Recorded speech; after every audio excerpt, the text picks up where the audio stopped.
আমাদের দিন শুরু ও শেষ হয় দাঁত ব্রাশ করা দিয়ে। অথচ অনেকেই হয়তো জানেন না দাঁত ব্রাশ করার সঠিক নিয়মকানুন, বিশেষ করে আপনি নিজেই যদি না জেনে থাকেন, তবে বাড়ির শিশুটিকে শেখাতেও পারবেন না। আর সঠিক নিয়মে ব্রাশ না করলে লেগে থাকবে দাঁত ও মুখের নানা সমস্যা। তাই জেনে নিন কিভাবে দাঁত ব্রাশ করা উচিত। ১. প্রথম কথা হচ্ছে টুথব্রাশ বাছাই করা।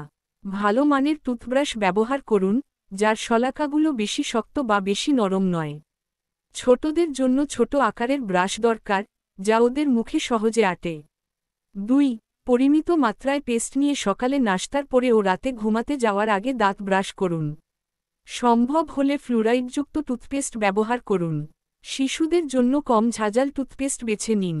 ৩. ব্রাশের শলাকাগুলো দাঁতের সঙ্গে ৪৫ ডিগ্রি কোণাকুণিভাবে ধরে ওপর পাটির দাঁত ওপর থেকে নিচে এবং নিচের পাটির দাঁত নিচ থেকে ওপরে ব্রাশ করুন। ৪. দাঁতের ভেতরে ও বাইরের অংশে সমান সময় নিয়ে ব্রাশ করুন। তাড়াহুড়া করবেন না, কমপক্ষে ২ মিনিট সময় নিয়ে ব্রাশ করুন। ৫. ৩ মাস অন্তর টুথব্রাশ পরিবর্তন করা উচিত। দীর্ঘদিন ব্যবহারে ব্রাশের শলাকাগুলো বাঁকা হয়ে গেলে তা পরিবর্তন করতে হবে। ৬. দিনে কমপক্ষে দুবার ব্রাশ করার পাশাপাশি অন্য সময় চকলেট কিংবা মিষ্টি জাতীয় আঠালো খাবার খাওয়ার সঙ্গে সঙ্গেই দাঁত ব্রাশ করুন।